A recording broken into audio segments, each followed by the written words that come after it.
So welcome again for those of you who are joining us for the first time or those of you who are returning. This is our YouTube channel focusing on our Leadership Fireside series designed to lift up alumni stories from across the decades. And today, again, we are joined by Christopher Nellum, Executive Director for the Education Trust West, who is our California EPFP alum from 1718. IEL has been established in 1964 with a mission to equip leaders to work together across boundaries to build effective systems that prepare children and youth for post-secondary education, careers, and citizenship. Our mission is to partner with under-resourced communities to equip leaders to better prepare children, youth, adults, and families for post-secondary education, training, rewarding careers, and civic and community engagement. Our EPFP program, now in our 58th year, is designed to be a cohort and a fellowship of national strategic leaders who work collaborative together to create a community that advances and promotes equitable education policy. We're around 10,000 alumni strong from across the country, and we look forward to you joining our cohort of members, or if you're already alum, connecting with alumni from across the country. To learn more about our work, we encourage you to join us and visit us at IEL.org, as well as follow us on Twitter at two handles. One is EPFP_IEL, and the other one is IEL Connects. So we hope that you will join us both on Twitter, as well as visit our website to learn more about IEL's work and about EPFP. So with that, I'm going to introduce us today to our alum and hear more about his journey through EPFP and his career. So welcome so much, and thank you for joining us today. Thank you so much. Thanks for having me. Thank you. So just to kind of get us started, tell us about your own professional journey and about your current work. Sure. So, well, it's good to be here with you today and good to connect with everyone else virtually. My journey, I consider myself an educator. I started sort of on this path by working on college campuses. I, like so many folks, I think, had a paraprofessional job in undergrad as a resident assistant, and that sort of sparked my interest in education and really connected, I think, a lot of what I was thinking about personally to now where I am professionally. So I started as a student affairs professional. And then while working at California State University, Long Beach in Southern California, also fell in love with research and data. And so I went off to complete a PhD program at the University of Michigan, and then went to DC, took a path that looked a little bit different from folks in my doctoral cohort, and began policy work and thinking about really how research influences policy. That was sort of my first taste of doing policy work. I progressively moved into different types of roles. My next job was more advocacy focused and trying to think about how data and advocacy and coalition work can impact policy. And then eventually I moved back home to California, which is where I am now. And I'm at the Education Trust West, and we're in our 20th anniversary year this year, and we're a research and advocacy organization that tries to really do three things broadly. We try to get policy changed, we try to change narratives about education equity issues, and we work to change practice. So we work to change how educators, administrators, policymakers think about and do their work differently. Thank you. So who has sparked your professional journey that led you to where you are today? Yeah, I think a lot about, excuse me. I think a lot about my grandfather. He, was one of the individuals who helped to integrate the New Orleans campus of Louisiana State University, LSU. He really enjoyed education. I think was really excited about the opportunity to attend a university that he loved very dearly in his home city of New Orleans. Unfortunately, that was in a time when the South was much more, overtly racist. And so he encountered pretty severe racism as they integrated that campus and ultimately decided to leave. And so I think a lot about that. I think a lot about the experiences that he had. And I think a lot about the experiences I had through education and higher ed, and certainly wasn't as overtly or physically violent as I think what he experienced, but we still have work to do. And so I think a lot about him when I think about why I'm on this journey. Thank you for that. And so how do you then describe your leadership style, and what or whom has informed how you lead? Yeah, I'll start with the who. I think the who is a lot of Black women have inspired how I think about leadership. I certainly have extremely high expectations for the folks who I have the privilege of working with or leading, but I also believe in high support. And so if you're going to have high expectation for folks, I think it's important to also identify opportunities for individuals to think about their own skills, their own trajectories. And if we're expecting something of someone that perhaps they're not quite yet ready to do or unsure about, I view it as my role as a leader to try to get folks those resources. So, you know, high support, high expectations, I think is what so many of the Black women in my life have, both personally, but also professionally have, I think shared with me about their styles. Thank you. So you are an EPFP alum. So tell us about your own EPFP experience and what did you take away from it? Yeah, so my EPFP experience was fantastic. I think I was in the second cohort here in California.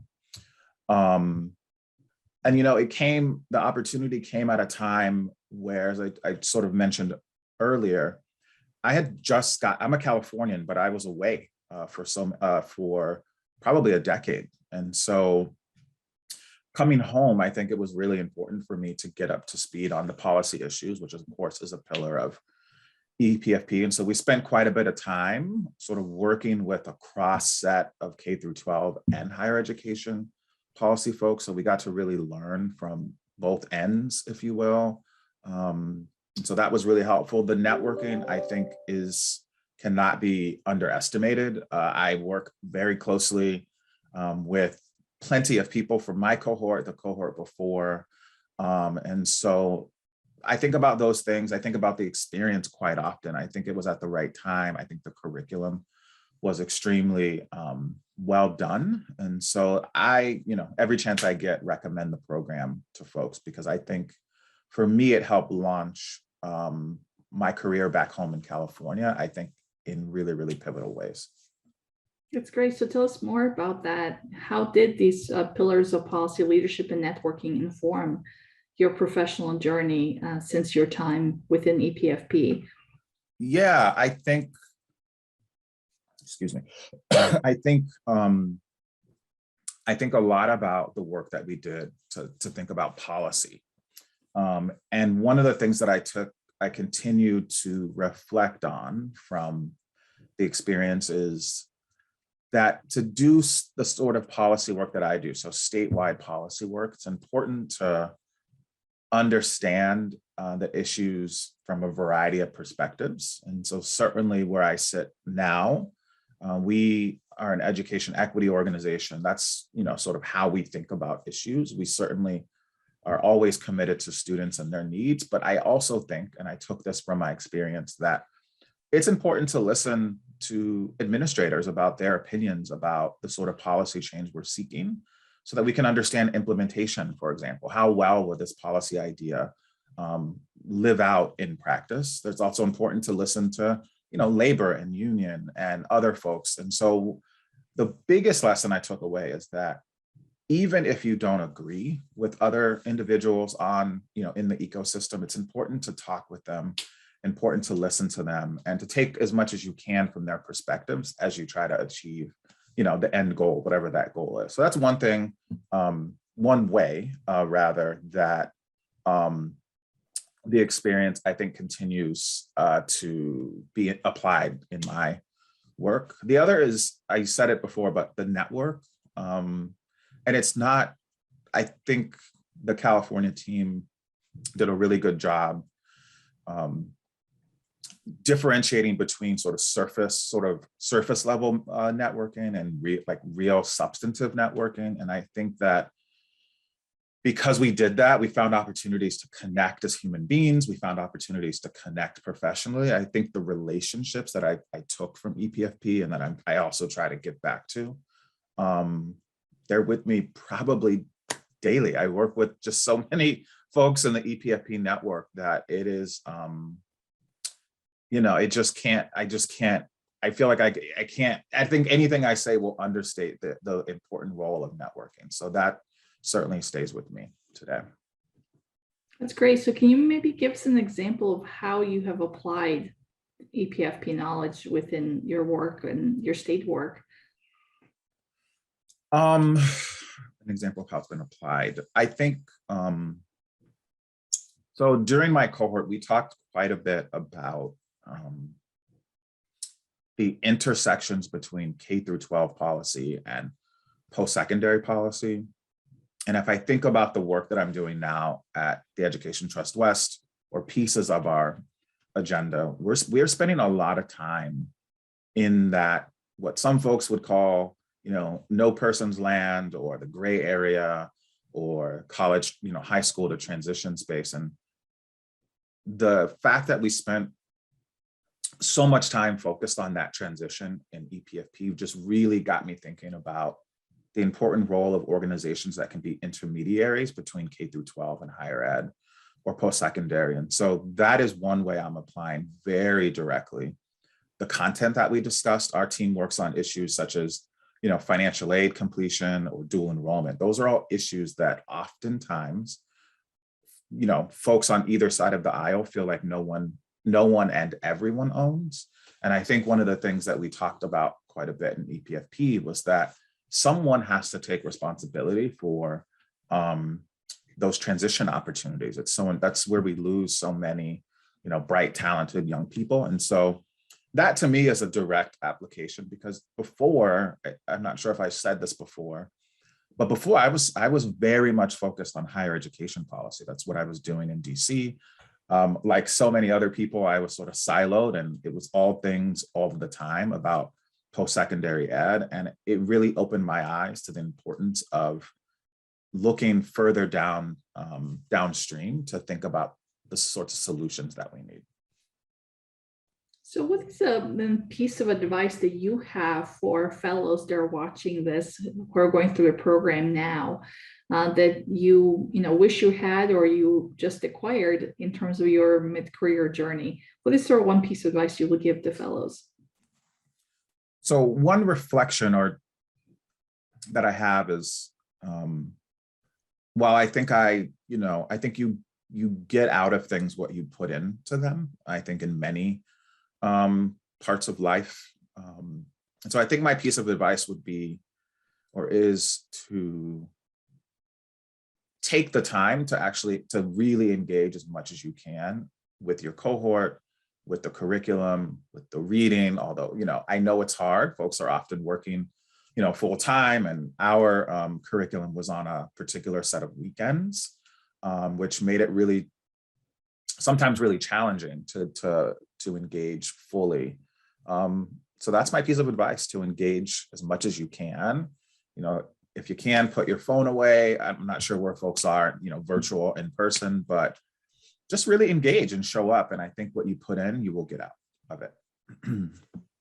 Wonderful. Well, thank you for sharing about your leadership journey and about EPFP. So tell us now about your current work. What is something that you want to share with fellows and alumni about the Education Trust West, your role, your work? Are there particular resources or equity frames or opportunities that you want to lift up for our audience? Sure. So, and if folks aren't familiar with the Education Trust or the Education Trust West, I hope you will check us out. We are, advocates who pretty fiercely advocate with and on behalf of low-income students, and in particular, low-income students of color. So low-income Black and Brown students in California. So that's one thing, is just to know that there are organizations that exist that advocate pretty directly for some of our most marginalized students.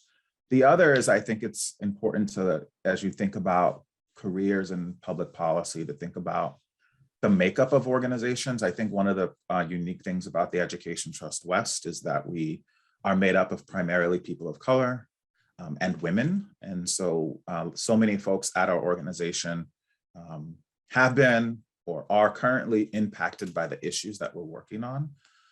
So that's a second thing. The third thing is, please send us good folks. I think one of the challenges that nonprofit advocacy organizations sometimes have is the bench, if you will, is sometimes thin. And so we run a summer fellowship called the Ruslan Ali Summer Fellowship. We would love to either work with, current fellows, or if fellows know other individuals. I think it's just really important that we as an organization give back and help to deepen the bench of folks who are doing policy work in California. Thank you. Well, thank you so much for joining us. And for those of you who are watching, we hope that you will join other series to lift up alumni stories. And if you want to be featured, also let us know, because we would like to feature alumni from across our 58 years of education policy fellowship program. You can visit us on YouTube by searching Institute for Educational Leadership, and there you will find our Leadership Fireside Chat series, which we launched last year. So we hope that you will be able to share those alumni stories, share with us your news, and learn more about EPFP and the ways that you can support the next generation of EPFP fellows across the country. Thank you so much for joining us, and join us in our next episode. Thank you.